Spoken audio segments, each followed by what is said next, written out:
അടുത്ത മാസം തിരുവനന്തപുരത്ത് നടക്കുന്ന രാജ്യാന്തര ചലച്ചിത്രമേളയുടെ ഡിസൈൻ തെരഞ്ഞെടുത്തതിൽ അപാകതയെന്ന ആക്ഷേപം ഗ്രാഫിക് ഡിസൈനറും സംവിധായകനുമായ ആഹ്ലാദ് PS ആണ് ചലച്ചിത്ര അക്കാദമിക്കെതിരെ ആരോപണവുമായി രംഗത്തെത്തിയത്. മാനദണ്ഡങ്ങൾ കാറ്റിൽ പറത്തി മുൻകൂട്ടി നിശ്ചയിച്ച ഏജൻസിയുടെ ഡിസൈൻ ചലച്ചിത്രമേളയുടെ മുഖചിത്രമായി തെരഞ്ഞെടുത്തെന്നാണ് പരാതി. 30ാമത് രാജ്യാന്തര ചലച്ചിത്രമേളയുടെ ഡിസൈൻ ജൂറി തിരഞ്ഞെടുത്തതുമായി ബന്ധപ്പെട്ടാണ് വിവാദം. അക്കാദമി ഡിസൈൻ ക്ഷണിച്ചതിനെ തുടർന്ന് കഴിഞ്ഞ നവംബർ 6-നാണ് പരാതിക്കാരൻ 4 ടൈപ്പോഗ്രഫി അടങ്ങുന്ന ഡിസൈൻ സമർപ്പിച്ചത്. വന്ന അപേക്ഷകളിൽ നിന്ന് ഷോർട്ട് ലിസ്റ്റ് ചെയ്യപ്പെട്ടുവെന്ന് അറിയിക്കുകയും തിരുത്തലുകൾ അക്കാദമി നിർദ്ദേശിക്കുകയും ചെയ്തു.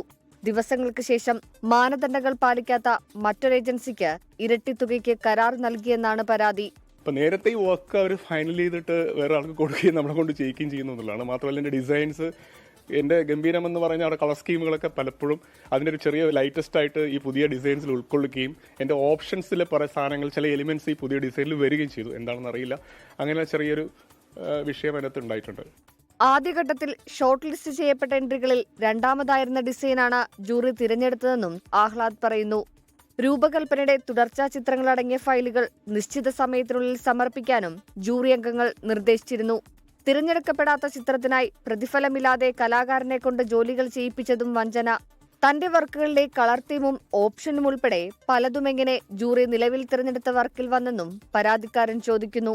24 തിരുവനന്തപുരം. ലോകത്തെവിടെയായാലും ഏത് സമയത്തും 24 വാർത്തകളും ഓഗ്മെന്റഡ് റിയാലിറ്റി പാക്കേജുകളും എക്സ്പ്ലെയിനറുകളും വിശദമായി കാണാൻ ഞങ്ങളുടെ യൂട്യൂബ് ചാനൽ നിങ്ങൾക്ക് സബ്സ്ക്രൈബ് ചെയ്യാം.